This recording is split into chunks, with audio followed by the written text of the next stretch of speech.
Olá, você que gosta de ouvir história do cangaço nordestino brasileiro, seja muito bem-vindo no canal Cangaço do Século XX. Hoje eu vou contar para você mais uma história de Lampião, rei do cangaço.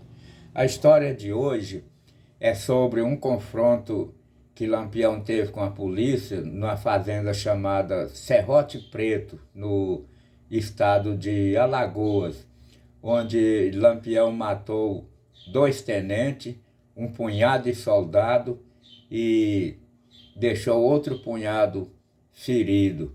Lampião também perdeu três cangaceiros e alguns saiu com ferimentos leves, inclusive o próprio Lampião. Vamos então conhecer mais essa história do rei do cangaço, de sua briga com a polícia, seu confronto com a polícia paraibana e pernambucana. Vamos lá então. Na manhã do dia 4 de fevereiro de 1925, duas forças paraibanas, no comando do tenente Francisco de Oliveira, saíram da cidade de Custódia no encalço de Lampião, que por onde passava deixava um verdadeiro rastro de maldade e destruição, matando, roubando e tudo mais. As forças partiram rumo para Algodões, um povoado pouco mais de meia dúzia de casas, que fica a 60 quilômetros de Custódia. 3 dias antes da força chegar, Lampião com seu bando tinha saqueado a pequena vila às 6 horas da manhã. Dali, Lampião seguiu rumo à cidade de Buíque, mas desviou de rota e não chegou em Buíque. Lampião caminha em direção de Alagoas. Com facilidade penetra no estado alagoano sem nenhum embaraço e segue rumo à cidade de Mata Grande. Lá, depois de matar duas pessoas, seguiu para a Fazenda Serrote Preto. A Força Paraibana, pegando informação fresquinha do grupo de bandidos em Algodões, partiram imediatamente no seu encalço.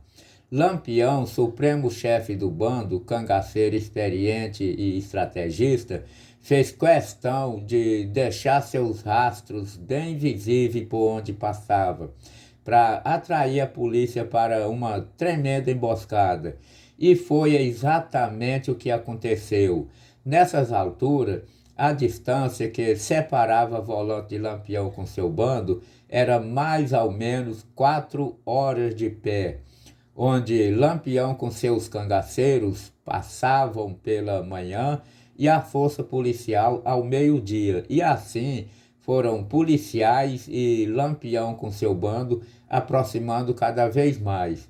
A tropa paraibana, chegando na povoação de Gameleira, encontrou-se com a força pernambucana, composta de 39 soldados no comando do tenente João Gomes. O oficial pernambucano, de boa vontade, uniu-se com os colegas paraibanos, formando assim uma força de 80 homens, contando com o tenente de Pernambuco e os dois da Paraíba. Porém, documentário histórico falam em 90 praças e mais os comandantes. Então, os três oficiais, João Gomes de Pernambuco, Francisco de Oliveira e Joaquim Adalto, ambos da Paraíba, saíram do povoado de Gameleira e marcharam na pista de Lampião, disposto a lhe liquidar. As três forças unidas entraram em Alagoas entre 10 e 11 horas da manhã do dia 21 de fevereiro de 1925. A cidade de Mata Grande fica a distância mais ou menos 22 quilômetros dali de onde as forças estavam, e foi para lá que os três tenentes com seus soldados seguiram. A Força Paraibana já estava com 22 dias de marcha no encalço de Lampião com seu bando. A tropa já sentia-se bastante cansada, porém não podia de maneira nenhuma desanimar, muito menos desistir. Tiveram informações por onde o bando tinha deixado a cidade. Por volta das 16 horas e 30, a volante policial saíram de Mata Grande na pista dos terríveis salteadores. Seguiram então o rumo indicado, atravessaram a colina, sempre seguindo os rastros visíveis dos terríveis bandoleiros. Na tardinha do dia 21 de fevereiro de 1925, os 3 oficiais policiais com suas tropas chegaram na fazenda Serrote Preto. Parece que o rei do cangaço teria escolhido aquele lugar para brigar com a polícia, pois lá fez parada e armou uma emboscada, botou uma retaguarda comandada pelo cangaceiro Liviano Ferreira, seu irmão, o Vassoura, enquanto ele, Lampião, fingia despercebido jogando carta com os restantes do bando. Ao perceber a chegada da polícia, deixou que a tropa chegasse bem perto para pegar de queima-roupa, como era de costume em suas emboscadas. Os primeiros tiros surgiram da parte do rei do cangaço com seu bando. O tenente Francisco de Oliveira, o paraibano, gritou: "Olha os bandidos, rapaziada, vamos meter bala para cima desses miseráveis." Dizendo isto para dar exemplo, como louco, avançou na frente, foi o primeiro a entrar na bala. Em seguida, seu colega Joaquim Adalto partiu para cima dos inimigos, também entrou no tiro e caiu sobre o cadáver do companheiro. E aí, meu amigo, foi um tiroteio do diabo, uma verdadeira chuva de bala que durou mais ou menos 20 minutos. O comandante da Força Pernambucana, Tenente João Gomes, com sua gente, mantinha na retaguarda. Quando viu o pau cair a folha lá na frente, permaneceu onde estava. Ele com seu soldado entrincheiraram atrás de umas pedras que havia do lado direito do caminho, também meteram bala para cima dos bandidos. Os soldados das 2 forças paraibanas, apesar de seus comandantes ter sido mortos no início do tiroteio, continuaram lutando bravamente em cumprimento de seus deveres, mas, porém, envolvidos em 3 fogos cruzados, um que vinha de Lampião com seus homens, outro da retaguarda de Livino Vassoura e o terceiro da parte da Força Pernambucana, que da posição que estava, cobria também o mesmo ângulo onde a Força Paraibana se posicionava. Espalhados pelos terreiros sem nenhuma proteção, o único amparo que encontraram foi um carro de bois estacionado embaixo de uma braúna, onde alguns se entrincheiraram atrás das rodas deles, mas lamentavelmente aconteceu uma verdadeira chacina, terrível e triste tragédia. No terreiro jaziam muitos colegas mortos e outra grande parte gravemente feridos. Vendo a batalha perdida, trataram de salvar suas próprias peles, recuaram e abandonaram a luta. Ajudados pela escuridão da noite que já havia caído, fugiram.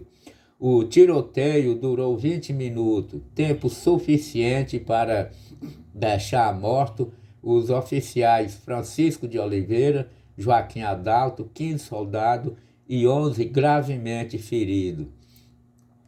10 foram tirados do local da chacina pelos companheiros e levados para um lugar seguro, fora do alcance das garras de Lampião. Depois, um pouco mais tarde, foram levados em rede ensanguentada para a cidade de Mata Grande, mas, porém, um soldado chamado Ananias, ao ser alvejado na boca, desmaiou e caiu sem sentido em um arbusto alto. Ficou meio coberto de folha e passou despercebido. Não foi encontrado por Lampião e nem também pelos colegas.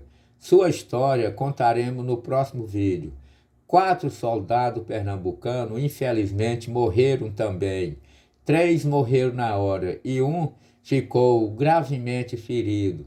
O pobre soldado, baleado no palco da tragédia, entre a vida e a morte, na maior aflição do mundo, implorava por socorro, invocando o nome de seu comandante. Mas este, porém, de coração verdadeiramente duro, sem piedade, sem compaixão, não importou nem um pouco em socorrer o pobre soldado. O sargento José Guedes, da tropa paraibana, vendo que o tenente pernambucano não dava a mínima importância de socorrer o companheiro com o coração comovido de ver o sofrimento do colega de batalha, lhe chamou a atenção e disse: Seu tenente, é bom o mais breve possível ir socorrer o soldado, pois qualquer demora ele poderá cair nas mãos dos inimigos e aí será fatal. Mas o tenente João Gomes respondeu: O que, rapaz? Você também enlouqueceu? E usou um ditado: É tempo de Murici, cada um que cuida de si. E o pobre soldado acabou sendo morto pelas mãos do cangaceiro Jurema. Para o soldado sobrevivente na batalha, foi uma noite cansativa de grande e triste correria. Para levarem em redes os colegas feridos para Mata Grande para serem tratados os ferimentos da maneira que pudesse, pois a cidade era pobre. A respeito de saúde, não tinha recurso adequado. Sem nenhum hospital, tiveram que improvisar a enfermaria para cuidar dos feridos. Na manhã do dia 22, os soldados voltaram na fazenda Serrote Preto para recolher e sepultar os corpos dos colegas mortos no confronto. Da parte de Lampião, também morreram 3 bandidos. Ao entrarem na casa onde Lampião entrincheirou com seu bando e fez fogo contra a volante, encontraram mortos estirados pelo chão o cangaceiro Asa Branca, Corró e Guri. Segundo o documentário gravado em vídeo no YouTube, os donos da casa, que felizmente não sofreram nada além do vexame, testemunharam dizendo que alguns cangaceiros e o próprio Lampião sofreram ferimentos leves. O rei do cangaço, com 40 cangaceiros, enfrentou a volante composta de 90 soldados e 3 tenentes, e mais uma vez saiu vitorioso no confronto, deixando mortos 2 oficiais, 15 soldados e 11 gravemente feridos.